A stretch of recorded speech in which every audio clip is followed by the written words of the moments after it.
السلام علیکم ورحمۃ اللہ وبرکاتہ۔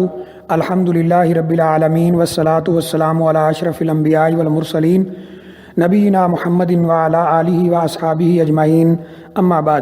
یہ کسی ہمارے بھائی نے سوال کیا ہے کہ صلاۃ الاوابین کا وقت کیا ہے۔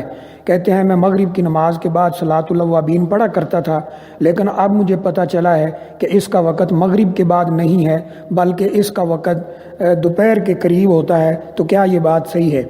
دیکھیے، صلاۃ الاوابین کے متعلق رسول اکرم صلی اللہ علیہ وآلہ وسلم کا فرمان صحیح مسلم کے اندر موجود ہے۔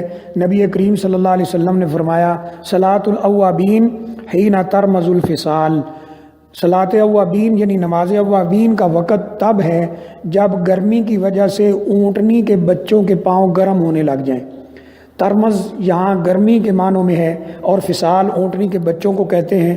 اونٹنی کے بچے جب باہر پھر رہے ہوں یعنی چارہ وغیرہ کے لیے اور سورج اتنا چڑھ آئے کہ زمین گرم ہو جائے اور ان کے پاؤں گرم ہونے لگ جائیں، یہ وقت ہے صلاۃ اوابین کا۔ اکثر لوگوں کے ہاں یہ دیکھنے میں آیا ہے کہ وہ صلاۃ اوابین مغرب کی نماز کے بعد ادا کرتے ہیں۔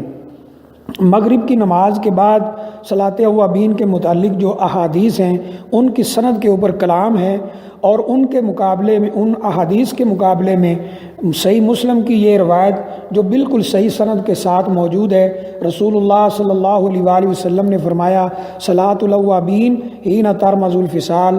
صلاۃ اوابین کا وقت وہ ہے جب اونٹنیوں کے بچوں کے پاؤں گرمی کی وجہ سے گرم ہونے لگ جائیں۔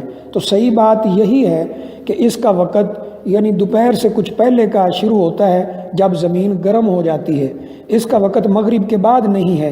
یہ روایت بالکل صحیح ہے، اس کی سند بالکل صحیح ہے اور ان روایات کے مقابلے میں یہ قوی ترین روایت ہے۔ لہذا صلاۃ اوابین کا جو وقت ہے وہ یعنی دوپہر سے کچھ پہلے کا ہے۔ یہ گرمی اور سردی کے موسم کے حساب سے آگے پیچھے ہوتا رہتا ہے، لیکن اس میں جو مین چیز دیکھنے والی وہ یہی ہے کہ جب زمین گرم ہو جائے اور اونٹنی کے بچے جو ہیں ان کے پاؤں گرم ہونے لگ جائیں، تو یہ ٹائم ہے جب صلاۃ اوابین ادا کرنی چاہیے۔ واللہ اعلم بالصواب۔